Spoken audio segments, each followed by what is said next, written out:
आज का अगर आप मार्केट देखते हैं और पिछले 10 साल का मार्केट देखते हैं, वो जो 2020 का जो मार्केट का गिरावट है, वो शायद एक छोटा-सा ब्लिप जैसा दिखेगा और उसके बाद मार्केट्स ऊपर आए। तो इसलिए ज़रूर आपको लॉन्ग टर्म फोकस रखना चाहिए, अगर आपको रिस्क मैनेज करना है। वोलेटिलिटी रहेगा, लेकिन उसका इम्पैक्ट आपको शायद इतना ज़्यादा नहीं दिखेगा। अगर आप टॉप 100 कंपनीज़ में इन्वेस्ट कर रहे हैं, तो ये सब कंपनीज़ ऐसे कंपनीज़ हैं जो कुछ ना कुछ अचीव करके वो टॉप 100 में आ चुके हैं। ये सब कंपनीज काफी सारे साइकिल्स भी शायद देख चुके हैं, क्योंकि since they are the largest companies of the country, they have been in the business for long term. They have seen ups and downs, कभी ग्लोबल फाइनेंशियल क्राइसिस देख लिया, कभी कोविड के इश्यूज देख लिए। तो इसीलिए आपको दोनों कैटेगरी और इन्वेस्टमेंट स्टाइल सब देखने पड़ेंगे, और पोर्टफोलियो सिमिलैरिटीज भी आपको देखना है। मतलब ऐसा तो नहीं है कि आप 10 फंड्स ले लेते हैं और डाइवर्सिफाई बहुत अच्छा हो गया। हो सकता है आपने 10 फंड लिया, इसलिए मार्केट के सभी स्टॉक्स आपके पोर्टफोलियो में आ गए, तो वो तो over diversification.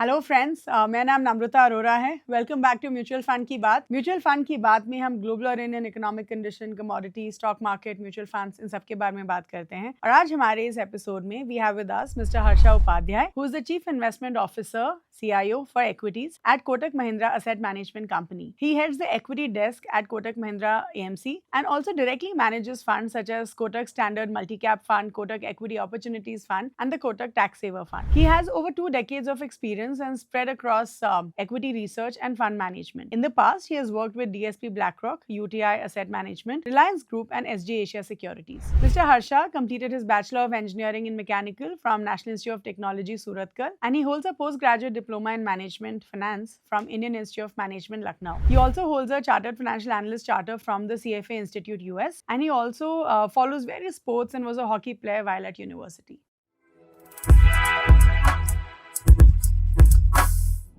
Hello everyone, welcome back to Mutual Fund की बात. Thank you so much for joining us again this week. तो हर हफ्ते हम ट्राई करते हैं कि आपके लिए एक नई थीम इंट्रोड्यूस करें. We try to get something interesting for you every week. तो आज का जो हमारे इस एपिसोड का थीम है इज़ बेसिकली हम एक्विटीज़ को कैसे यूज़ कर सकते हैं as a tool to become rich and to become wealthy, right? और हमारे सारे जो भी सवाल हैं उसका जवाब देने के लिए today we have with us mister Harsha Upadhyay, who is the CIO for Kotak Mahindra AMC. Harsha, firstly, welcome to Mutual Fund Ki Baat. Thank you so much for joining us today. Thank you, Namrata, for having me on the show. Thank you so much. So Harsha, जब हम इस episode के questions design कर रहे थे and I was thinking कि हम आपसे ऐसे क्या पूछ सकते हैं जिससे हमारे इन्वेस्टर्स को एक स्टेप बाय स्टेप गाइड मिले इन टर्म्स ऑफ कि अगर उनको वेल्थ क्रिएशन करना है तो एक्विटी एक सही टूल क्यों है. हम सब बहुत we as an industry we talk about equity. हम बोलते हैं कि एक्विटीज़ आपको अच्छे रिटर्न्स देते हैं and you can create wealth. So आज एक एक स्ट्रक्चर्ड तरीके से, एक गाइड के तरीके से उनको समझाते हैं कि हम how truly we can create wealth with equities, right? And I think I was reading the Forbes list. अगर हम the richest people in the list देखें, चाहे आप इंडिया से ले लीजिए, चाहे आप वर्ल्ड वाइड लिस्ट देखिए, everybody has actually made their wealth through equities, right? तो I think it's only fair that we all understand कि एक्विटीज़ से हम कैसे वो वेल्थ क्रिएट कर सकते हैं, जैसे कि जो दुनिया के सबसे अमीर लोग हैं उन्होंने बनाया है, right? So let me get started with the very first question. And जब भी हम एक्विटीज़ की बात करते हैं, सबसे पहले लोगों को डर लगता है कि इसमें बहुत रिस्क है. हर किसी को लगता है कि इसमें इतना रिस्क है तो मुझे इन्वेस्ट नहीं करना चाहिए. So there are things like, जब भी हम इन्वेस्ट करते हैं we look at risk, we look at returns, हम लिक्विडिटी देखते हैं, हम टैक्स बेनिफिट्स देखते हैं, हम इन्फ्लेशन देखते हैं. तो इन सब एस्पेक्ट्स को कंसिडर करके let's start one by one कि अगर हम एक्विटी में इन्वेस्ट करना चाहते हैं and a lot of people believe कि एक्विटीज़ में रिस्क है, can you please help us understand Harsha कि एक्विटी में रिस्क कम करने के क्या-क्या तरीके हो सकते हैं फॉर इन्वेस्टर्स? तो सबसे पहले अगर मुझे रिस्क कम करना है, मैं क्या कर सकती हूँ? Namrata, what you said about Forbes list, I think that's a good start to this conversation. क्योंकि जो फोर्ब्स लिस्ट में जितने भी हैं जो इक्विटी इन्वेस्टिंग से वेल्थ क्रिएट किए हैं, वो कोई भी ओवरनाइट रिच नहीं बने, right? So having that long term focus is very very important. I think that goes without saying that you can create wealth, but you have to be patient and you have to be investing for the long term. So that's the basic point. Coming to risk, risk can come from various factors. एक हो गया market का जो उतार चढ़ाव है, उसके वजह से जो आपके पोर्टफोलियो ऊपर नीचे हों, उसको कैसे मैनेज करना है। ज़रूर अगर आप शॉर्ट टर्म देखेंगे तो इक्विटी शायद एक एक सबसे हाईएस्ट रिस्क वाला कैटेगरी बोल सकते हैं या एसेट क्लास बोल सकते हैं। लेकिन जैसे जैसे आपका इन्वेस्टमेंट होराइजन बढ़ते जाता है, अगर आप लॉन्ग टर्म के लिए इन्वेस्ट कर रहे हैं तो रिस्क बहुत ही कम हो जाता है। वो उतार चढ़ाव जरूर होता रहता है, लेकिन आपके पोर्टफोलियो पे बहुत ज़्यादा इम्पैक्ट नहीं हो। मैं ये क्यों बोल रहा हूँ, क्योंकि अगर आप कोविड के 3 महीने देखेंगे तो आपको लगेगा कि मार्केट तो शायद 30 या 35% गिर गया था। तो उस समय जितने भी नए इन्वेस्टर्स थे उनको लगा होगा कि हमारा पैसा तो 30% नीचे नीचे चला गया। लेकिन आज का अगर आप मार्केट देखते हैं और पिछले 10 साल का मार्केट देखते हैं, वो जो 2020 का जो मार्केट का गिरावट है वो शायद एक छोटा सा ब्लिप जैसा दिखेगा और उसके बाद मार्केट्स ऊपर आए। तो इसलिए ज़रूर आपको लॉन्ग टर्म फोकस रखना चाहिए अगर आपको रिस्क मैनेज करना है। वोलेटिलिटी रहेगा, लेकिन उसका इम्पैक्ट आपको शायद इतना ज़्यादा नहीं दिखेगा। दूसरी बात है कि जो स्टॉक्स आप ले रहे हैं या जो पोर्टफोलियो आप बना रहे हैं, उसमें कितना रिस्क हो सकता है? क्या कुछ बिज़नेस खराब हो सकते हैं, उसके वैल्यूएशन नीचे जा सकते हैं, तो क्या आपको लॉस हो सकता है? जी। उसका भी आंसर यही है कि आपको एक तो जब आप पोर्टफोलियो बना रहे हैं, तो उसपे लॉन्ग टर्म फोकस के हिसाब से स्टॉक्स भी लेने हैं। ऐसा तो नहीं है कि कल क्या होने वाला है प्राइस, उसके हिसाब से आप पोर्टफोलियो बना रहे हैं। और दूसरी बात है, don't put all your eggs in one basket, right? So you have to reduce concentration and increase diversification.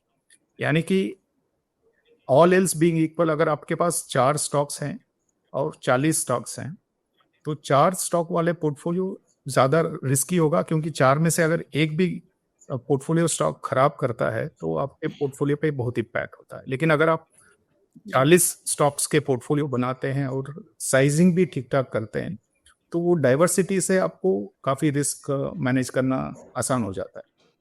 So, in nutshell, I would say you have to manage your investment horizon, keep it as long as possible so that you manage ups and downs of the market. Second, keep it diversified because you do not know which business is going to really go through that bad patch. So, keep it diversified and keep it long term. And that's how we'll be able to manage risk. Okay, so which means कि अगर मुझे wealth create करना है और मुझे अपने equity portfolio से risk थोड़ा कम करना है, तो long term and diversification are two very good ways of reducing my That's risk in equity. And अगर हम डाइवर्सिफिकेशन की बात करें, not just within equity, even across asset classes, would it help? surely. I mean, if you put more asset classes into your portfolio, obviously all of those asset classes are not going to perform uniformly in singular direction. So to that extent, कभी equities जब खराब हो रहे हैं, शायद हो सकता है कोई और एसेट क्लास ठीक ठाक करे और वैसा वर्सा। सो वो भी एक अच्छे से डाइवर्सिफिकेशन आपको मिल जाएगा। सो लाइक आई सेड कि पहली चीज़ ऑफ कोर्स हम रिस्क को देखते हैं। I think next we also look at liquidity. हर इन्वेस्टर बोलता है कि एक लिक्विडिटी मेरे इन्वेस्टमेंट्स में या पोर्टफोलियो में लिक्विडिटी होना भी बहुत ज़रूरी है, which means I have access to that money at any point in time. तो आप हमें ये बताइए हर्षा जी कि अगर मैं इक्विटी को देखूँ एज एन इन्वेस्टमेंट, तो उसमें लिक्विडिटी पर्सपेक्टिव से how good is equity? Liquidity का कोई इश्यूज नहीं आना चाहिए। जो रिटेल इन्वेस्टर्स या even high net worth individuals के लिए कोई इशू नहीं है इक्विटीज में, इंडियन इक्विटीज में। और जबकि अगर आप म्यूचुअल फंड रूट के थ्रू इक्विटीज को ले रहे हैं तो बिल्कुल ही जीरो लिक्विडिटी रिस्क है, क्योंकि जब भी आप रिडेम्पशंस करेंगे ना, नेक्स्ट डे आपको पैसा मिल जाएगा। और अगर आप इंडिविजुअल स्टॉक्स में भी ट्रेड कर रहे हैं या इन्वेस्ट कर रहे हैं, वहाँ पे भी नेक्स्ट डे आपको मिल जाता है। तो मेरे हिसाब से 99.91% जो इन्वेस्ट करते हैं उनकी कोई लिक्विडिटी का कोई इशू नहीं है। हाँ, हो सकता है कभी बड़ी इंस्टीट्यूशंस के लिए एक वॉल्यूम के साथ पार्टिसिपेट करने के लिए कुछ स्टॉक्स में शायद लिक्विडिटी का एक रोकथाम हो सकता है, बट इंडिविजुअल इन्वेस्टर्स की तो बिल्कुल ही नहीं है, बिल्कुल नहीं। सो कंसिडरिंग हम लिक्विडिटी की बात कर ही रहे हैं, अगर हम ऐसे फंड्स देखें, ऐसे म्यूचुअल फंड्स देखें जिनमें लॉक इन पीरियड होता है, काफ़ी इन्वेस्टर्स जो हैं ऐसे फंड से दूर भागते हैं क्योंकि उनको लगता है कि अब मेरा लिक्विडिटी बंद हो गया फॉर सम टाइम, जितने टाइम का लॉक इन है, चाहे हम सोल्यूशन ओरिएंटेड फंड्स देखें या फिर हम ईएलएसएस फंड्स देखें एक्सेट्रा। तो इन फंड्स के बारे में आप क्या बोलना चाहेंगे from a liquidity perspective? So do you think as an investor ये फंड्स में इन्वेस्ट करना चाहिए क्योंकि लिक्विडिटी कुछ सालों के लिए एलएसएस फंड्स में फॉर एग्जांपल 3 साल के लिए आप विथड्रॉ नहीं कर सकते हैं. So what would you want to say to such investors? Namrata, those categories are there for a different reason, right? ELSS category is there because the IT rules have a minimum investment period which has to be locked in for 3 years, and that's why there is a lock-in. Similarly, solution-oriented products also have some regulations, and that's where the lock-in comes in. But otherwise, most of the other funds would be open-ended funds, and you can come in and go out at any point of time. और ELSS में जो है उसमें 3 साल का जरूर lock in है, लेकिन ऐसा तो नहीं है कि आपको वो पता नहीं है. जब आप इन्वेस्ट कर रहे हैं ऑलरेडी आपको पता है और वो उसको आप एनालाइज करके आप इन्वेस्ट कर रहे हैं. अगर if you are already prepared for it, that should not be an issue.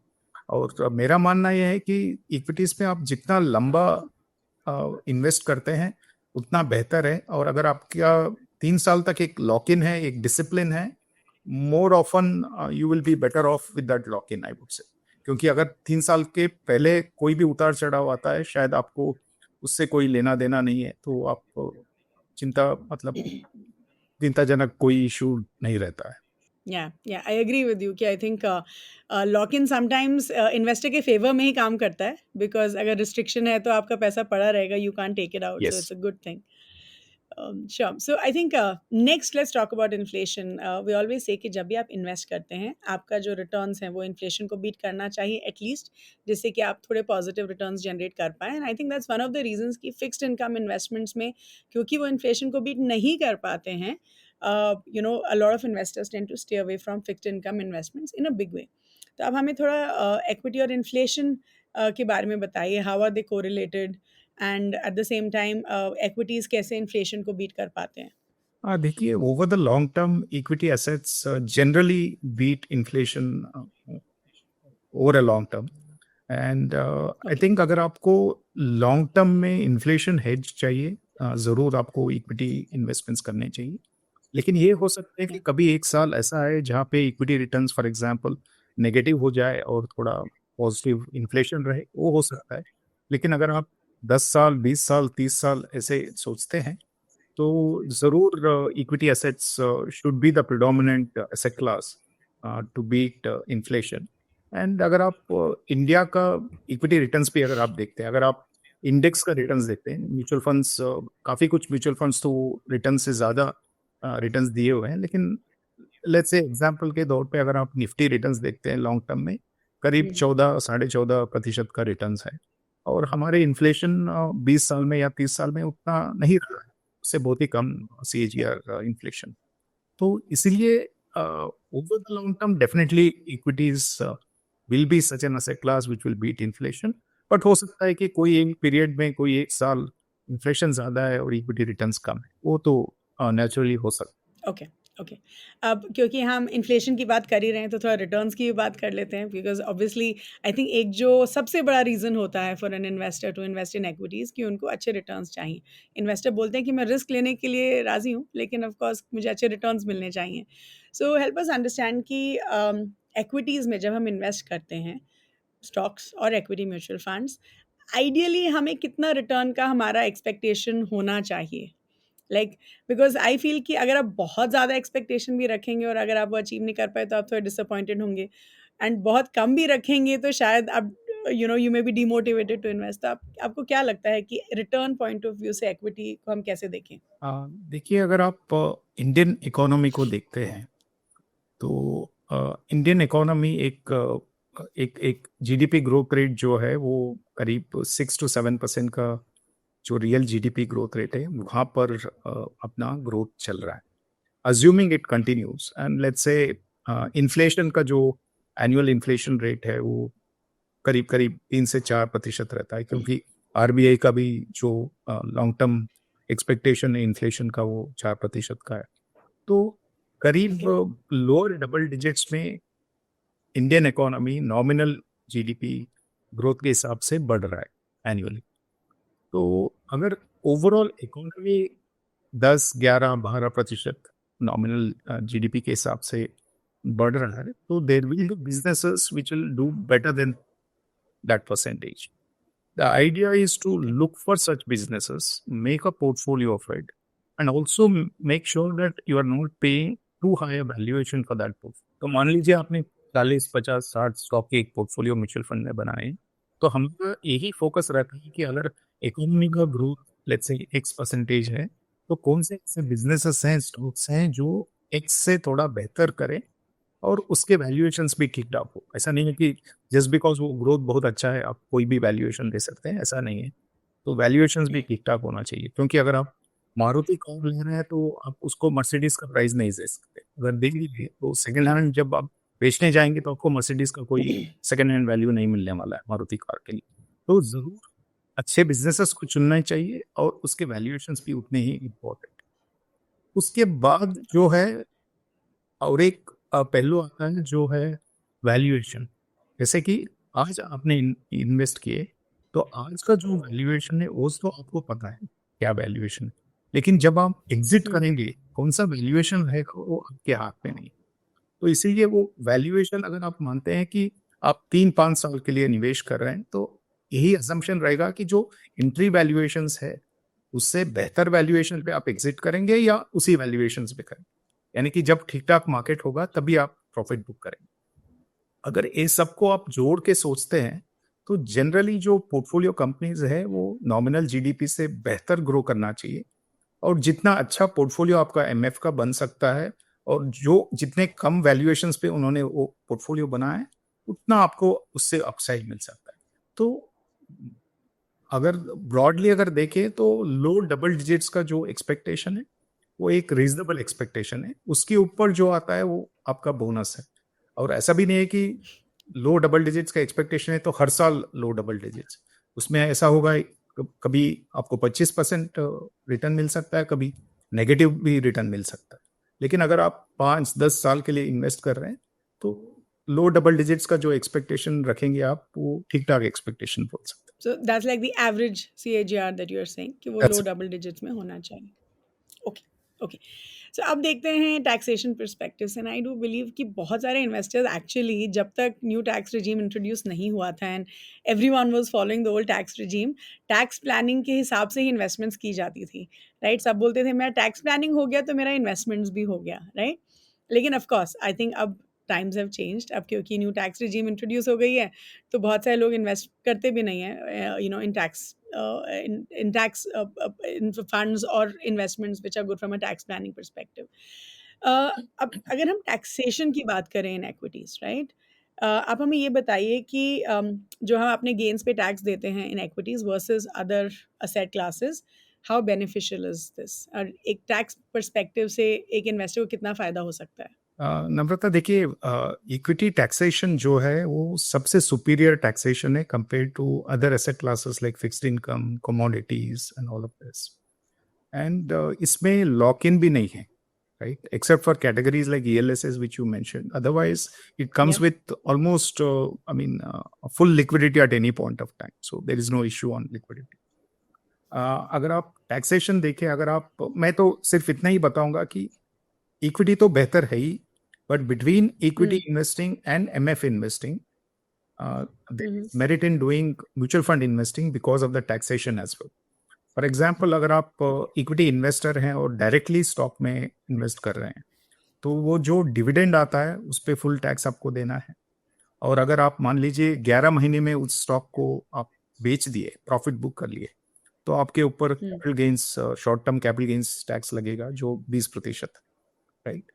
लेकिन वही इन्वेस्टर म्यूचुअल फंड में अगर इन्वेस्ट करते हैं और म्यूचुअल फंड के अंदर जो ट्रेडिंग होता है within the 12-month period, that is not paying any tax to government. So यानी कि जैसे हमारे पोर्टफोलियोज है, जो हम पोर्टफोलियोज में जो बाय सेल डिसीजंस लेते हैं within 12 months और after 12 months, we pay no tax because mutual funds के लिए कोई टैक्स नहीं।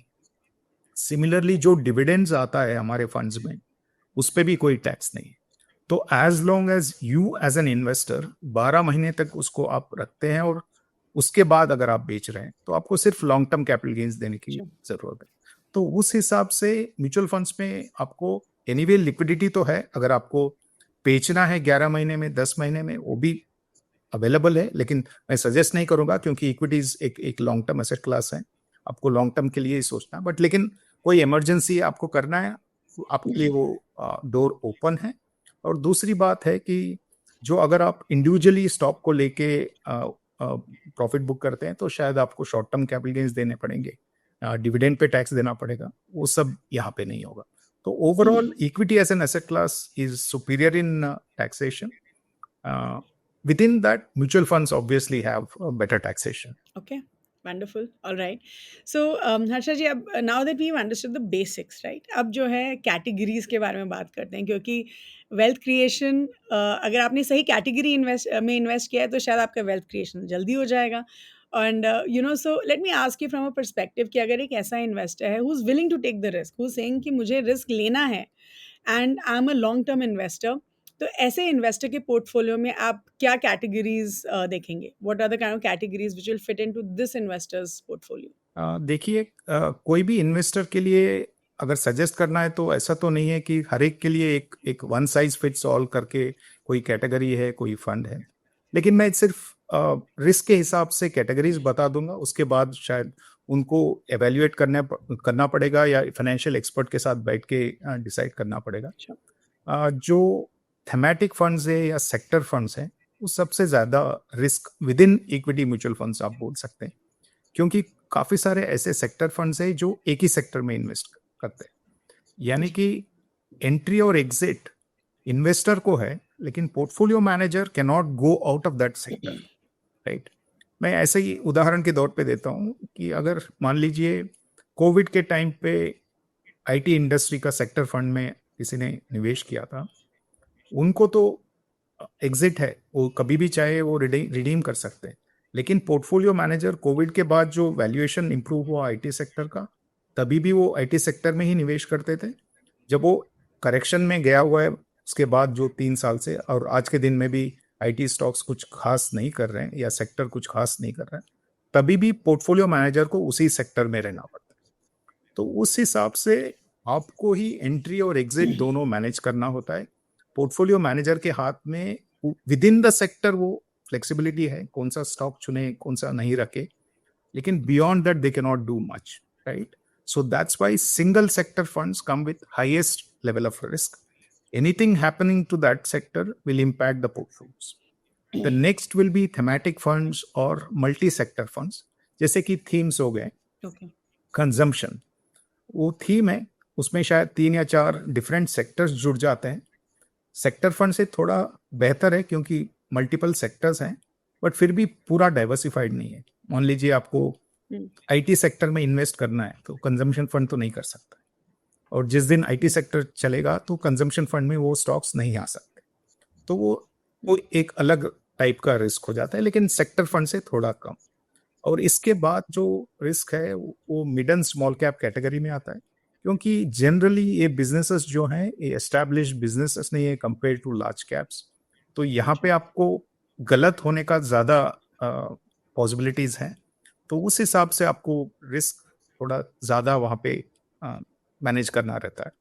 और एक कैटेगरी है जो फोकस्ड इक्विटी, उस वहाँ पे रिस्क इसलिए आता है क्योंकि वहाँ पे नंबर ऑफ स्टॉक्स पे रिस्ट्रिक्शन है। सेबी का गाइडलाइंस फोकस कैटेगरी के लिए यही है कि आप मैक्सिमम 30 स्टॉक्स पोर्टफोलियो में रह सकते हैं।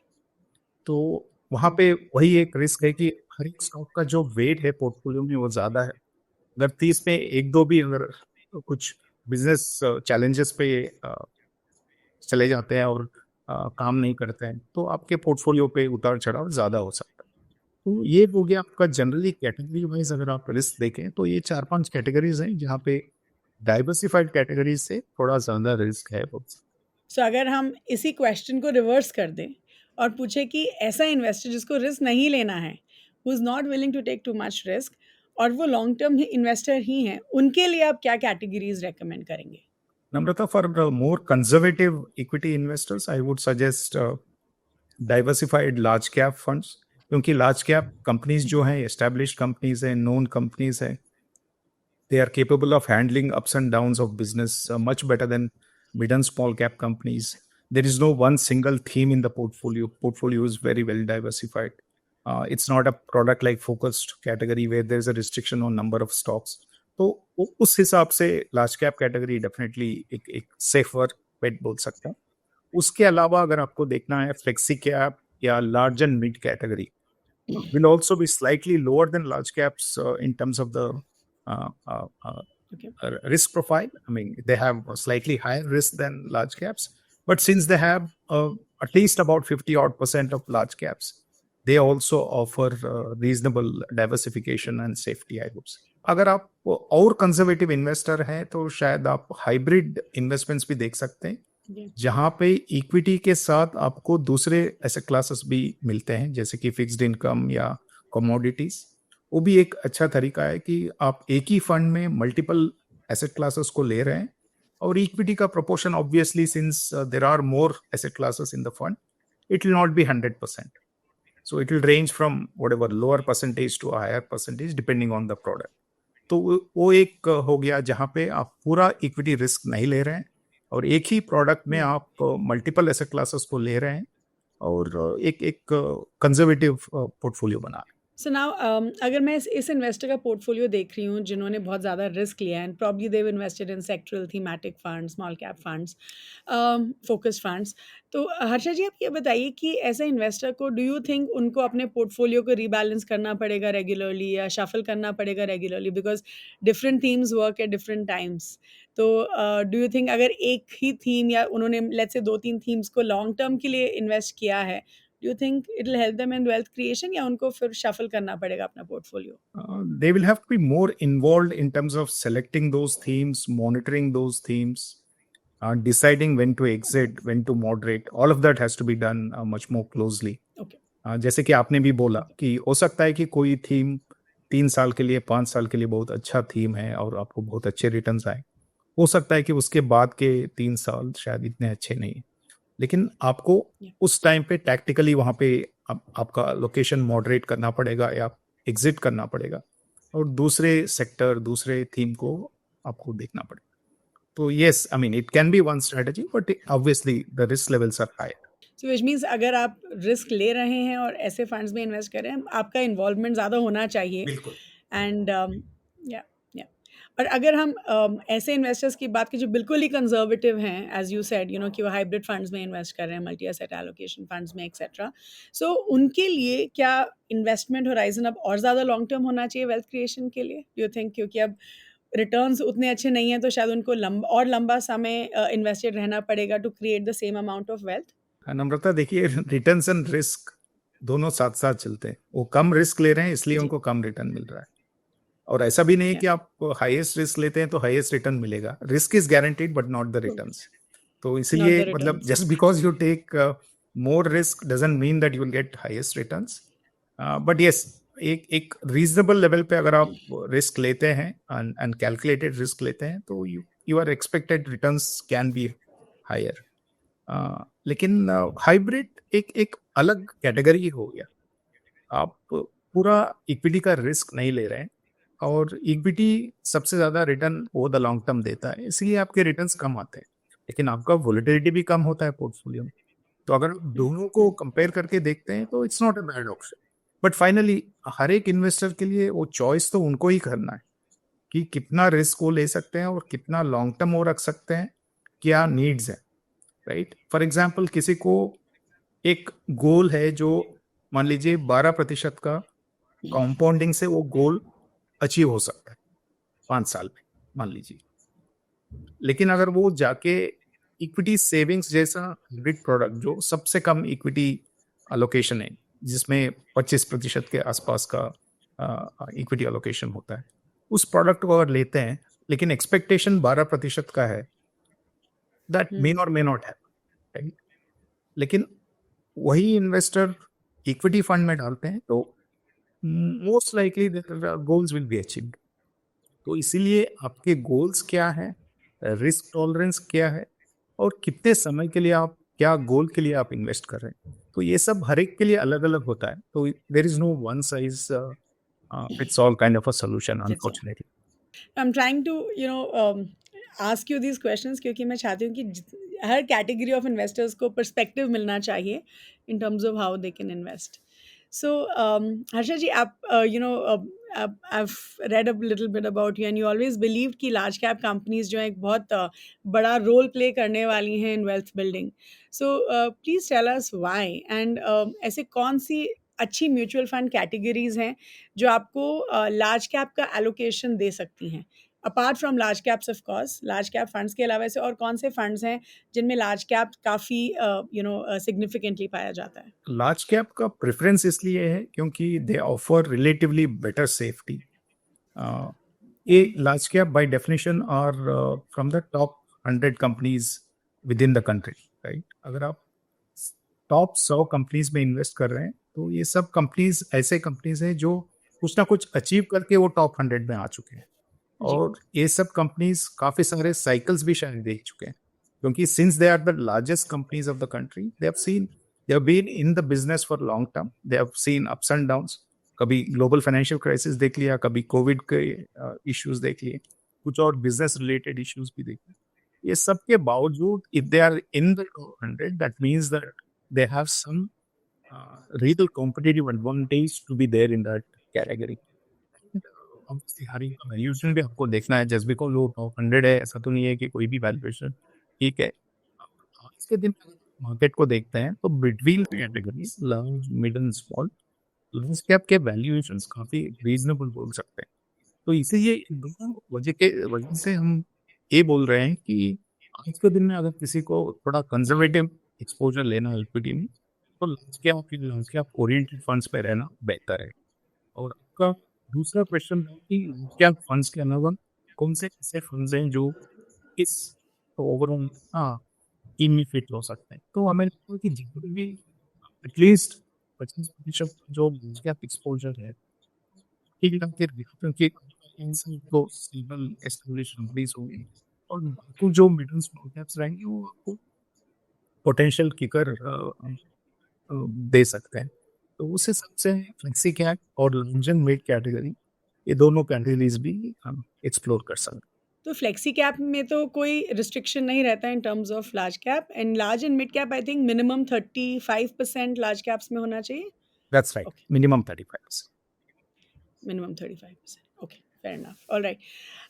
So now can you just help us understand कि अगर हम इतने सारे म्यूचुअल फंड्स देखें, so many mutual fund categories, so many mutual fund companies, इतने सारे म्यूचुअल फंड्स, तो एज एन इन्वेस्टर इतने सारे जो फंड्स हैं उनमें से मैं कैसे अपने लिए सही फंड सेलेक्ट करूँ? तो ऐसे क्या वो पैरामीटर्स होंगे? लेट्स से मैंने कैटेगरीज डिसाइड कर लिए हैं which we have spoken about in detail.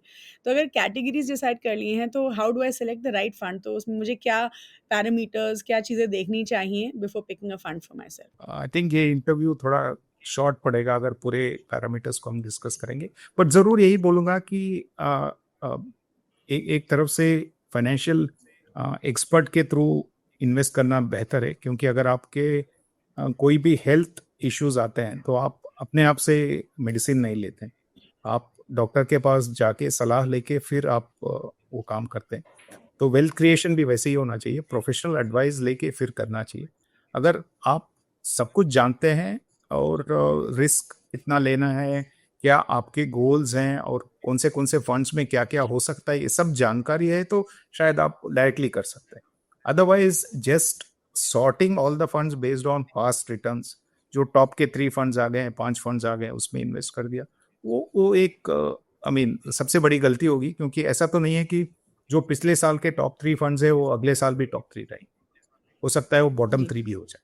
तो इसीलिए आपको पहले तो एक पूरा फाइनेंशियल प्लान बनाना पड़ेगा कि आपके इनकम कहाँ से कहाँ इंक्रीज होते हुए दिखाई दे रहा है, आपके नीड्स क्या हैं, आपके कितने रिस्क हैं, और इमरजेंसी के लिए कितने पैसे चाहिए. क्योंकि इमरजेंसी के जो पैसे हैं उसमें तो आप इक्विटी नहीं ले सकते हैं, राइट. वहाँ पे तो आपको एक स्टेबल, जहाँ पे कैपिटल प्रिजर्वेशन होगा, उस टाइप के इन्वेस्टमेंट्स करने में. तो ये सब सोच के फिर आपको इक्विटी के एलोकेशन डिसाइड करने पड़ेगा, और इक्विटी एलोकेशन के अंदर फिर कौन से कैटेगरी आपको सूटेबल है वो देखना पड़ेगा, जैसे हमने ब्रीफली थोड़ा बहुत डिस्कस किया. और एक बार कैटेगरी आपने डिसाइड कर लिया, फिर उसके अंदर आपको इंडिविजुअल फंड्स चुनने पड़ेंगे.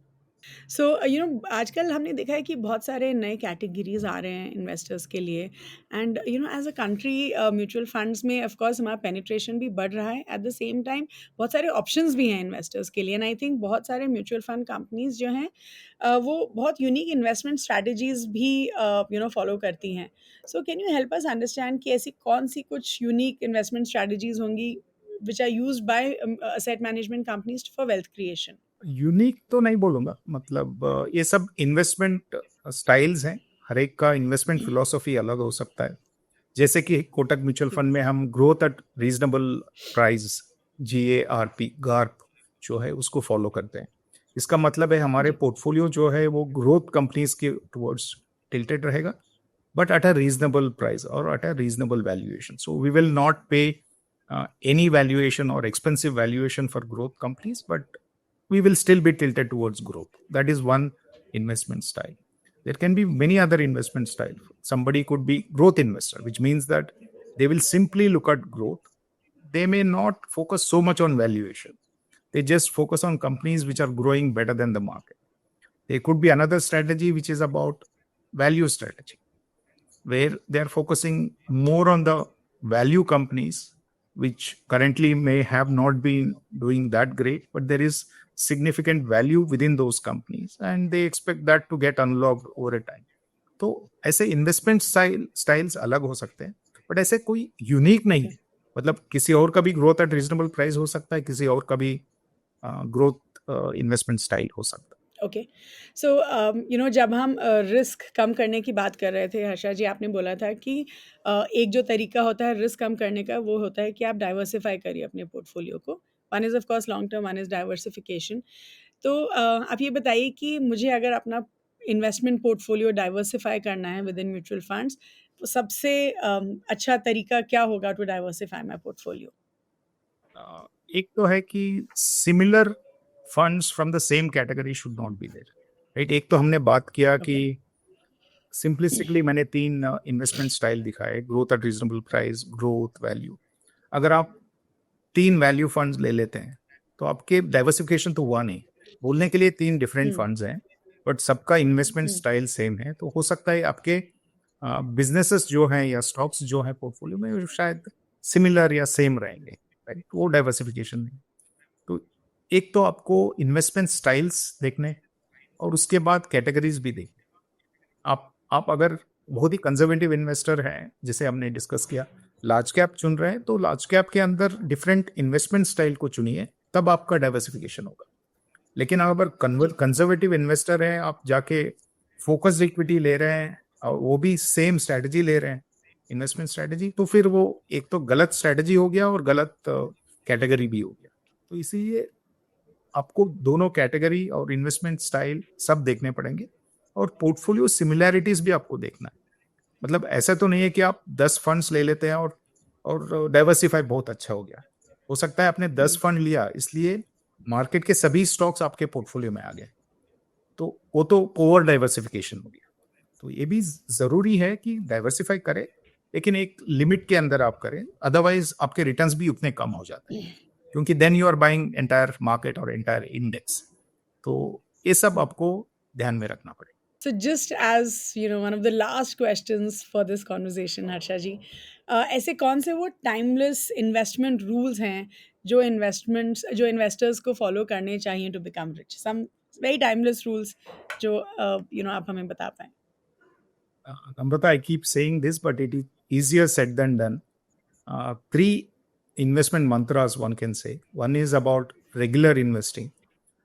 इन्वेस्टिंग को एक हैबिट की तरह आप फॉलो करते हैं तो बेहतर है, क्योंकि हर एक लेवल पे आप इन्वेस्ट कर रहे हैं, हर एक टाइम पीरियड पे आप इन्वेस्ट कर रहे हैं, एक डिसिप्लिन बन जाता है। कोविड हुआ इसलिए आप रोकेंगे नहीं, या बहुत अच्छा मार्केट है इसलिए बहुत ज़्यादा पैसा आप इन्वेस्ट नहीं करेंगे। एक डिसिप्लिन वे में आप इन्वेस्ट करते जाएंगे, which is always good. Second is about long term focus. Long term focus रहेगा तो आपका जो उतार चढ़ाव है मार्केट में, स्पेशली इक्विटी मार्केट्स में, वो एक तरफ से आप वेट थ्रू कर सकते हैं और मैनेज कर सकते हैं उस वोलेटिलिटी को। तो ये चीज़ बहुत इंपॉर्टेंट है। तो in nutshell, if you can follow disciplined investing, right asset allocation, and long-term focus, then I think it should help you. Okay, sure. Thank you so much, Harsha ji. I think it was a wonderful conversation. I do hope कि इस episode को देखने के बाद बहुत सारे investors at least ये rules follow करें and hopefully they'll become very rich with all the tips that you've given. But thank you so much for your Thank you. time and for coming back, and we do hope we'll get you back again soon. Thank you so much. Thank you, Namrata. Wow, that was such a wonderful conversation with Mr. Harsha. I'm sure आप सबको बहुत कुछ सीखने के लिए मिला होगा. तो आज के हमारे इस एपिसोड का थीम था How to become rich with equities. और हमने इसके अराउंड मिस्टर हर्षा से बहुत सारे सवाल पूछे. तो जल्दी से जो भी हमने पॉइंट्स डिस्कस किए मैं आपके लिए समराइज कर देती हूँ. तो सबसे पहले हमने मिस्टर हर्षा से ये पूछा कि अगर हम इक्विटी फंड्स में इन्वेस्ट करते हैं जिसमें थोड़ा रिस्क रहता है तो हम उस रिस्क को कम कैसे कर सकते हैं. तो मिस्टर हर्षा सेज कि सबसे पहले हमें ये समझना चाहिए कि अगर हम इक्विटीज में इन्वेस्ट कर रहे हैं तो हमें लॉन्ग टर्म के लिए इन्वेस्ट करना चाहिए, क्योंकि रिस्क जो है बहुत सारी जगहों से आ सकता है और अगर आपने इक्विटीज में शॉर्ट टर्म के लिए इन्वेस्ट किया तो रिस्क ज्यादा होता है. ही आल्सो सेज कि आप अपना पोर्टफोलियो जितना ज़्यादा डाइवर्सिफाई करेंगे across stocks, across asset classes, उतना आपका रिस्क जो है इक्विटीज़ में वो कम होगा. फिर हमने मिस्टर हर्षा के साथ लिक्विडिटी के बारे में बात करी इन इक्विटीज़, एंड ही सेज कि इक्विटीज़ में लिक्विडिटी का कभी भी इशू नहीं रहता है. इन टर्म्स ऑफ लिक्विडिटी वो बहुत अच्छे हैं. बट ही ऑल्सो सेज कि ऑफ कोर्स ऐसे कुछ फंड्स हो सकते हैं जैसे कि ELSS फंड्स या सोल्यूशन ओरिएंटेड फंड्स जिनमें लॉक इन पीरियड रहता है. तो विच मीन्स आप उस लॉक इन पीरियड तक उस इन्वेस्टमेंट्स में से अपना पैसा नहीं निकाल सकते. बट ही सेज कि एज एन इन्वेस्टर अगर आप ऐसे प्रोडक्ट में इन्वेस्ट कर रहे हैं जहां आपको पता है कि लॉक इन है तो आप मेंटली प्रिपेयर्ड रहते हैं. And sometimes lock in works in your favour, क्योंकि एनीवेज इक्विटीज में आपको लॉन्ग टर्म के लिए इन्वेस्टेड रहना चाहिए और लॉक इन की वजह से you get bound to stay invested for long term. फिर हमने मिस्टर हर्षा के साथ रिटर्न्स के बारे में डिस्कस किया, which is one of the main reasons why people invest in equity funds. तो मिस्टर हर्षा बोलते हैं कि अगर हम रिटर्न एक्सपेक्टेशन की बात करें तो सबसे पहले तो इक्विटी फंड्स बहुत आसानी से इन्फ्लेशन को बीट कर देते हैं. अब इक्विटी म्यूचुअल फंड्स जो है जनरली फंडामेंटली स्ट्रॉन्ग कंपनीज में इन्वेस्ट करते हैं. इसका मतलब यह है कि इक्विटी फंड्स जो है नॉमिनल GDP को बीट कर पाते हैं, which means as an investor आपका जो रिटर्न एक्सपेक्टेशन होना चाहिए that should be on the lower double digit kind of returns. फिर हमने मिस्टर हर्षा के साथ म्यूचुअल फंड कैटेगरीज के बारे में डिस्कस किया for different types of investors. तो सबसे पहले हमने उनसे पूछा कि अगर एक इन्वेस्टर रिस्क लेना चाहते हैं तो हम कौन सी म्यूचुअल फंड कैटेगरीज में इन्वेस्ट कर सकते हैं. तो ही सेज कि जो सबसे ज़्यादा रिस्की म्यूचुअल फंड कैटेगरीज होती हैं वो है सेक्टरल फंड्स या थीमेटिक फंड्स. तो अगर आप एक ज़्यादा रिस्क लेना चाहते हैं you could consider these categories. तो जो सेक्टर फंड्स होते हैं वो सिर्फ एक सेक्टर के स्टॉक्स में इन्वेस्ट करते हैं. जो थीमेटिक फंड्स होते हैं that could be a combination of multiple sectors depending on the theme. लेकिन इसका डिसएडवांटेज ये है कि आपने सिर्फ एक ही सेक्टर में इन्वेस्ट किया है और अगर वो एक सेक्टर अंडर परफॉर्म करेगा तो आपका फंड भी अंडर परफॉर्म करेगा. सो फॉर एग्जाम्पल अगर आपने एक IT सेक्टर फंड में इन्वेस्ट किया है और अभी IT सेक्टर अंडर परफॉर्म कर रहा है तो fund manager doesn't have much of an option. He has to continue to stay invested in the IT stocks. अगर हम थीम की बात करें तो अगर आप कंजम्पशन थीम देखिए, कंजम्पशन थीम में जो है ऑफ कोर्स इसमें मल्टीपल सेक्टर्स का कॉम्बिनेशन रहता है लेकिन ये भी रिस्की होते हैं. May be little less risky compare to sectoral funds but these are also risky category of funds. एक और जो रिस्की कैटेगरी ऑफ फंड्स हैं दैट इज फोकस्ड फंड्स, क्योंकि फोकस्ड फंड्स का रूल है कि वो 30 से ज्यादा स्टॉक्स में इन्वेस्ट नहीं कर सकते. तो ही सेज अगर आप एक कंजर्वेटिव इन्वेस्टर हैं और आप बहुत ज्यादा रिस्क नहीं लेना चाहते हैं तो आपको थोड़ा डाइवर्सिफाइड पोर्टफोलियो में इन्वेस्ट करना चाहिए. तो आप लार्ज कैप फंड्स कंसिडर कर सकते हैं, आप large and mid cap funds consider कर सकते हैं, फ्लेक्सी कैप फंड्स कंसिडर कर सकते हैं. And you can also consider hybrid funds, क्योंकि जो हाइब्रिड फंड्स होते हैं वो आपको एक ही फंड के थ्रू मल्टीपल असेट क्लासेस का एक्सपोजर देते हैं. फिर हमने मिस्टर हर्षा के साथ we discussed about large cap companies. तो ही सेज कि जो लार्ज कैप कंपनीज होती हैं वो एक इन्वेस्टर के वेल्थ बिल्डिंग जर्नी में उनका काफ़ी मदद कर सकती हैं. ही सेज कि लार्ज कैप कंपनीज इसलिए अच्छी होती हैं क्योंकि ये हमारे देश की टॉप 100 कंपनीज हैं. ये सेफ्टी प्रोवाइड करती हैं, ये स्टेबल होती हैं, ये काफ़ी they have been around for a really long time. इसका मतलब यह है कि उन्होंने काफ़ी मार्केट साइकिल्स देखे होंगे. एंड जनरली जो लार्ज कैप कंपनीज होती हैं उनके वैल्यूएशंस भी बेटर होते हैं compare to mid and small cap companies. He also said कि अगर हम लार्ज कैप फोकस्ड फंड्स देखें, राइट, जैसे large cap of course large cap funds large cap stocks में इन्वेस्ट करते हैं at the same time flexi cap funds और large and mid cap funds में भी काफी लार्ज कैप एलोकेशन होता है। फिर हमने मिस्टर हर्षा के साथ अलग अलग इन्वेस्टमेंट स्टाइल्स के बारे में डिस्कस किया एंड ही सेज कि हर म्यूचुअल फंड कंपनी अपना अलग इन्वेस्टमेंट फिलॉसफी या इन्वेस्टमेंट स्टाइल फॉलो करती है। तो some could follow GARP which is growth at reasonable price, जहां पे आप ग्रोथ कंपनीज को सिलेक्ट करते हैं but at a reasonable price. He also says कुछ कंपनीज ग्रोथ कंपनीज या ग्रोथ फिलॉसफी फॉलो करती हैं जहां पे वो वैल्यूएशंस को नहीं देखती हैं and they are willing to pay a higher price for good companies. फिर कुछ कंपनीज वैल्यू स्टाइल या वैल्यू फिलॉसफी फॉलो कर सकते हैं जहां पे वो ऐसी कंपनीज को ढूंढते हैं which are undervalued compare to the market at that point in time. तो हर म्यूचुअल फंड जो है अलग अलग इन्वेस्टमेंट फिलॉसफी फॉलो कर सकते हैं। फिर हमने मिस्टर हर्षा के साथ ये डिस्कस किया कि सबसे अच्छा तरीका हमारे पोर्टफोलियो को डाइवर्सिफाई करने का क्या होगा। तो मिस्टर हर्षा सेज कि सबसे पहले जो है आपको सिमिलर कैटेगरी या सिमिलर फिलॉसफी वाले फंड्स को अवॉइड करना चाहिए। ही सेज कि अगर आपने सिमिलर कैटेगरीज में इन्वेस्ट कर दिया तो आपको डाइवर्सिफिकेशन नहीं मिलेगा। सो फॉर एग्जांपल अगर आपने 3 वैल्यू फंड्स में इन्वेस्ट कर दिया तो आपको उतना डाइवर्सिफिकेशन का बेनिफिट नहीं मिलेगा क्योंकि तीनों फंड्स जो हैं value style of investing follow करेंगे। ही सेज कि अगर आप मल्टीपल लार्ज कैप फंड्स में भी इन्वेस्ट कर रहे हैं तो भी आपको अलग अलग इन्वेस्टमेंट स्टाइल्स वाले लार्ज कैप फंड्स में इन्वेस्ट करना चाहिए। बट ही ऑल्सो सेज कि डाइवर्सिफिकेशन इज ग्रेट लेकिन ओवर डाइवर्सिफिकेशन भी नहीं होना चाहिए क्योंकि अगर आपका पोर्टफोलियो ओवर डाइवर्सिफाइड है तब आपने इफेक्टिवली इंडेक्स को ही खरीद लिया है। फिर हमने मिस्टर हर्षा से उनकी कुछ लर्निंग्स के बारे में पूछा from equity investing and he says कि सबसे पहले तो आपको रेगुलरली इन्वेस्ट करना चाहिए, that is the most important thing. आप जितना ज़्यादा रेगुलरली या डिसिप्लिन तरीके से इन्वेस्ट करेंगे उतना आपको बेनिफिट होगा। ही ऑल्सो सेज कि लॉन्ग टर्म के लिए इन्वेस्ट करिए क्योंकि जब आप लॉन्ग टर्म के लिए इन्वेस्ट करते हैं तो आप वॉलेटिलिटी का एक्चुअल में फायदा उठाते हैं। एंड ही ऑल्सो सेज कि आपको अलग अलग असेट क्लासेस में इन्वेस्ट करना चाहिए to get the benefit of all the asset classes. So that's about it in this particular episode. Thank you so much for watching. Please do like this video, share it with everyone, and please do subscribe to the Grow Mutual Fund channel, which is called Mutual Funds with Grow. Thank you so much for watching.